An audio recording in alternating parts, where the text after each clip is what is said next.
Bien. La primera pregunta que te queríamos hacer era, ¿por qué motivo decidiste ser candidato? Bueno, decidimos ser candidatos desde Nuevos Aires, toda una lista joven de menores de 35 años, porque estamos cansados de que hace 15 años, indistintamente del partido político, esta vieja generación de políticos no nos lleva a ningún lado, ¿no? ¿Ustedes creen que están mejor que hace 15 años? Bueno, son jóvenes, pero ¿ustedes creen que la Argentina hace 15 años mejora día a día?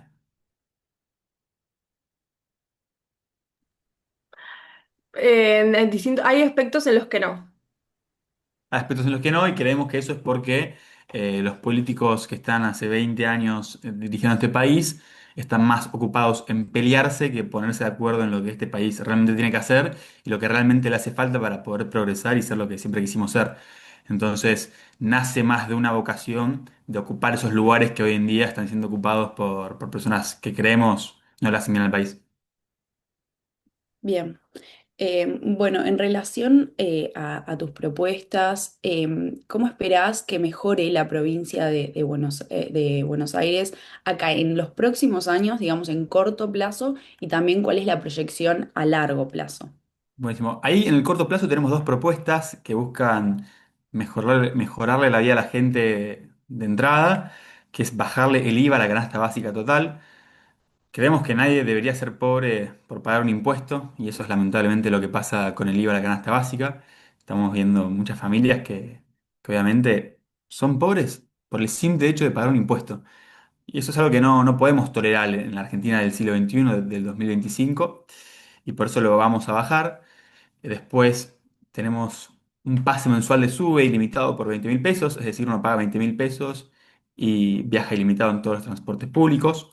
Y es muy loco porque nosotros le preguntamos a la gente en la calle cuánto gastás por mes en transporte público y no saben decirte.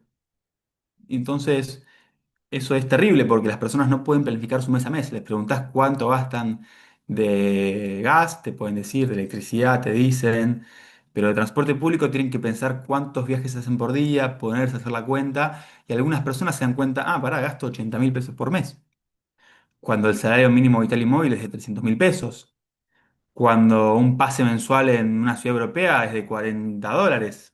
Entonces tenemos personas que acá gastan más por viajar que en Europa con un peor servicio de calidad que servicio de transporte. ¿En qué mundo entra eso?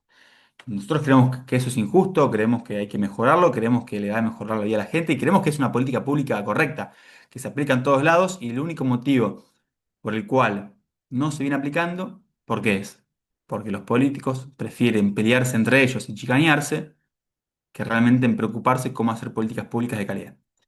Y eso a nosotros como jóvenes profesionales nos molesta porque hay un montón de cosas para hacer que no podemos discutir, porque ellos quieren hacer una grieta que no les sirve a nadie, que solo les sirve a ellos y no a la gente.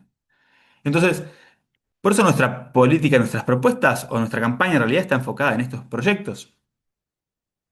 Diagnóstico, hay un problema, tenemos esta solución y ellos no quieren hablar de esto porque no les conviene, porque no saben, porque no estudiaron, porque no les importa.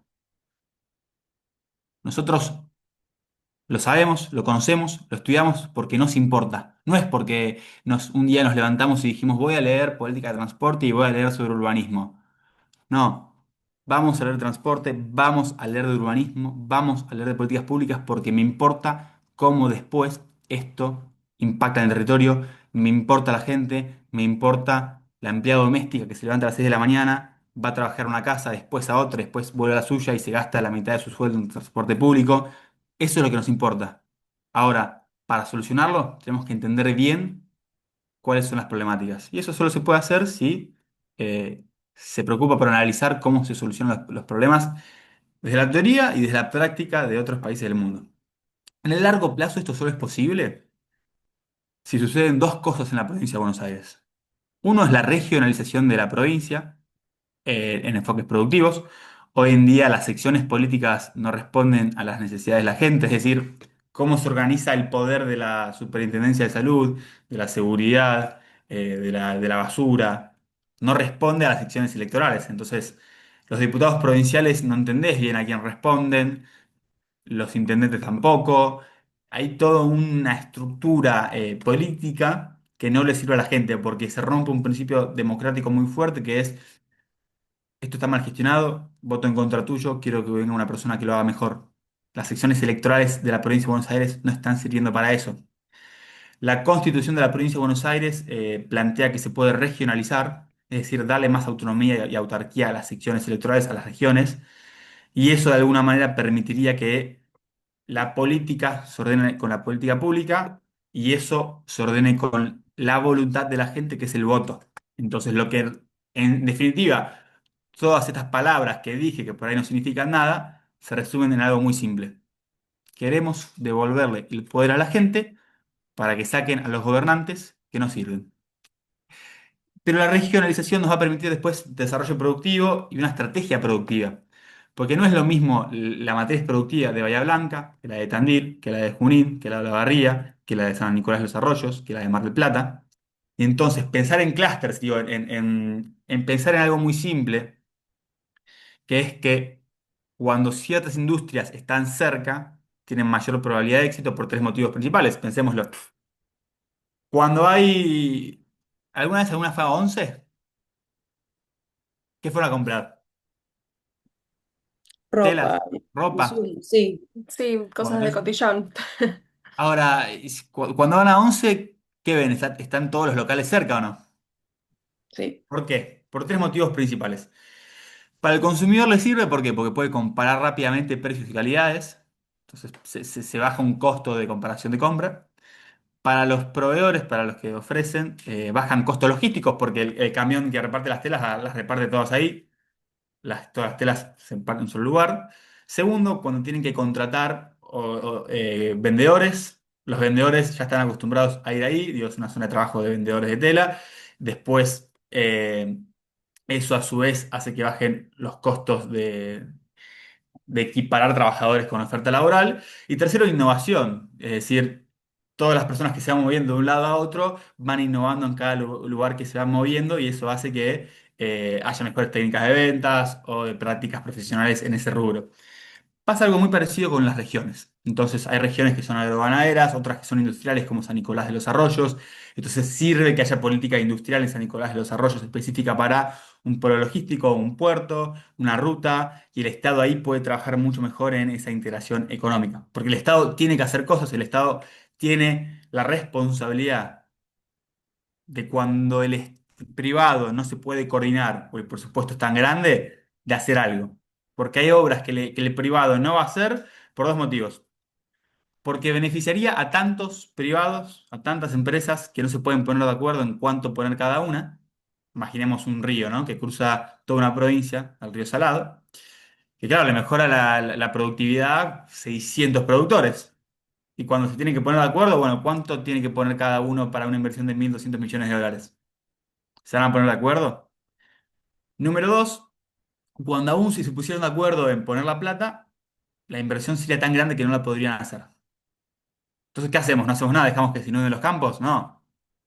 Lo que tenemos que hacer es pensar lógicamente desde el Estado qué inversión hacer. Porque después al agregado del país le va a servir, porque al país le sirve que cuando estos no se pusieron de acuerdo o no hubo inversión, igualmente no se inunden 600.000 hectáreas de campo que hacen que perdamos 50 millones de dólares en exportaciones. Y eso solo se puede hacer si regionalizamos la provincia, porque cada región en específica, que es un territorio muy grande, tiene su propio perfil y su propio desarrollo productivo. Número dos, ¿qué te dicen los libertarios? Que hay que importar y abrir todas las barreras de importaciones. Y yo no digo que sí o que no.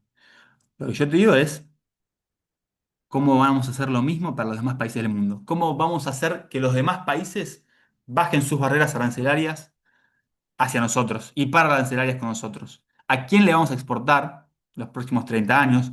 ¿Cuáles son las economías que van a crecer? ¿Con quién vamos a competir a nivel mundial?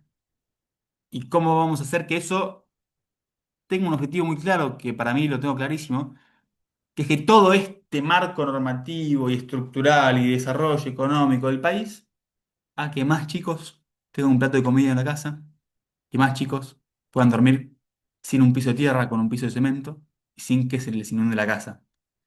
El problema que tenemos muchas veces es que la acción directa del Estado no sirve. Lo que tenemos que hacer como jóvenes es planificar un Estado a largo plazo. Y esa planificación de Estado a largo plazo, ¿la han escuchado los últimos 15 años? ¿Se discute cuál es la Argentina en los próximos 30 años? Yo creo que no. Yo creo que lo que hace falta mucho en este país es planificar a largo plazo y eso necesariamente implica entender qué es lo que va a pasar con el mundo en los próximos 30 años. Porque si no, ¿a quién le vendemos y de quién importamos? ¿Cuáles son nuestras cadenas productivas de valor? ¿Con quién nos vamos a aliar? ¿Con quién no? Más allá de que haya políticas que son cortoplacistas y desesperadas como la de Caputo, que pedimos 20.000 millones de dólares y nos quieren poner una base militar en Tierra del Fuego.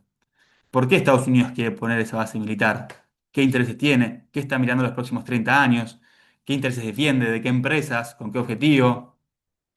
Entonces, cuando uno realmente planifica su economía, planifica su desarrollo, es verdaderamente donde gana soberanía, donde gana autonomía.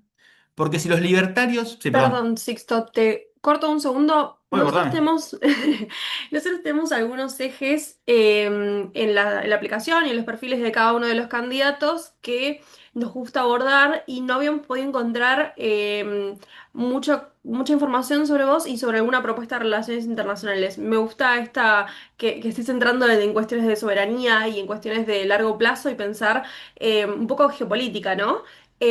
¿Alguna propuesta en relación a eso y el análisis que haces y qué hace el partido sobre eso?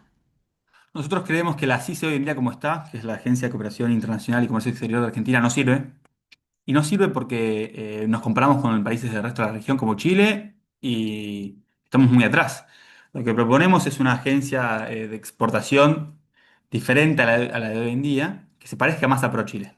¿Y esto qué implica? Tener 200 personas en todo el mundo absolutamente obsesionadas con un solo objetivo, que es abrirle mercados a Argentina. Yo quiero 20 personas que sepan hablar tailandés fluido, viendo constantemente cómo hacer para venderle más productos a Tailandia, a Vietnam, a China. En China está bastante bien, pero el resto de Asia estamos muy atrás. A India, ¿cuáles van a ser nuestros acuerdos comerciales con África? Por ejemplo, Arcor tiene una fábrica en Angola. ¿Cómo podemos potenciar ese tipo de inversiones en un país como el africano, en un país como el africano, en un continente como el africano y y el continente asiático, que es el que más está creciendo? Y eso requiere obviamente de un Estado, y eso requiere de pensar quiénes van a crecer y en pensar con quiénes nos vamos a aliar y en pensar desde la diplomacia con quién tenemos que trabajar y después qué idiomas tenemos que hablar, cosas tan simples como esas. Y entonces, cuando el Estado está al servicio de la empresa y está al servicio de la gente, este país va a poder desarrollarse. Ahora, mientras sigamos pensando que hay que alinearse ciegamente a Estados Unidos o a China, es donde ahí vamos a ir mal. La política internacional de Argentina siempre tiene que ser Argentina primero. Y nos vamos a ir alineando en tanto y en cuanto eso le sirva a los intereses de largo plazo del país, porque lo que prima antes que todo son los intereses de este país. Eso no implica que después tengamos una política de inmigración xenofóbica y que no dejemos entrar a nadie porque nosotros creamos que Argentina es el baluarte del mundo occidental. No, no estoy diciendo eso. Estoy diciendo que esta política nacional de largo plazo necesariamente requiere de políticas de largo plazo, porque no se hace de un día para otro una agencia de comercio exterior, no se hace de un día para otro las empresas, no se hacen de un día para otro, Mercado Libre no se hizo de un día para otro, nosotros tenemos que pensar lo mismo para el país. ¿Cómo vamos a hacer para venderle más al mundo? ¿Por qué? Porque cuando las exportaciones crecen en los pueblos y las ciudades intermedias del interior de la provincia de Buenos Aires, tiene más empleo. Y ese mayor empleo no es solo cuantitativo. ¿Qué pasa? Cuando la empresa de 20 empleados pasa a 35 y 10 son operarios, los otros 5 que son un asistente de recursos humanos, un contador junior, un abogado joven, y de repente tenemos más oportunidades para las personas del interior. Y esto es lo que decimos mucho en las ciudades del interior de la provincia de Buenos Aires. No queremos que los jóvenes se vean forzados a mudarse a Buenos Aires para conseguir trabajo o para educarse. Y cuando lo hacen, que tengan oportunidades después para volver y ejercer su profesión. Y eso solo se puede hacer, ¿cómo? Si las ciudades exportan más, si la nación tiene un plan claro de más exportaciones, y si esas exportaciones están apalancadas porque tienen menos costos logísticos, porque hicimos las obras de infraestructura necesarias, y si realizamos las inversiones en educación y tecnología necesarias para que esas carreras estén. Y de repente, con esto decís, bueno, ¿esto no es acaso una mirada muy diferente a la que plantea el gobierno actual? ¿Y no es una mirada muy diferente de lo que realmente sucedió en los últimos 15 años? Si la respuesta es sí, entonces lógicamente lo que nos corresponde a nosotros es candidatearnos, armar un partido e intentar que la gente acompañe este modelo. Bien, brevemente porque ya se nos está por cortar, igual cualquier cosa mandamos otro link. En relación un poco a los ejes de las propuestas, nos gustaría saber un poco más sobre las propuestas en relación a género y derechos humanos. Escuchábamos y también te leímos en relación al proyecto de licencia por maternidad. ¿Cuál crees, y paternidad, cuál crees que es el proyecto fundamental en este eje? Nosotros creemos que parte de las reducciones en las desigualdades de género en el mercado laboral tiene que ver con las diferencias, licencias de maternidad, paternidad, de crianza, si se quiere, porque hoy en día se discrimina mucho. Yo lo pienso como empleador y me fijo dos personas de 30 años con mismas capacidades técnicas, de liderazgo para un puesto, y sé que si una persona se queda embarazada le voy a tener que pagar 90 días y la otra solo dos. ¿A quién voy a contratar? A quien me sea más barata, que es el hombre. Entonces, primero, para bajar esa desigualdad en el mercado laboral hay que equiparar las licencias.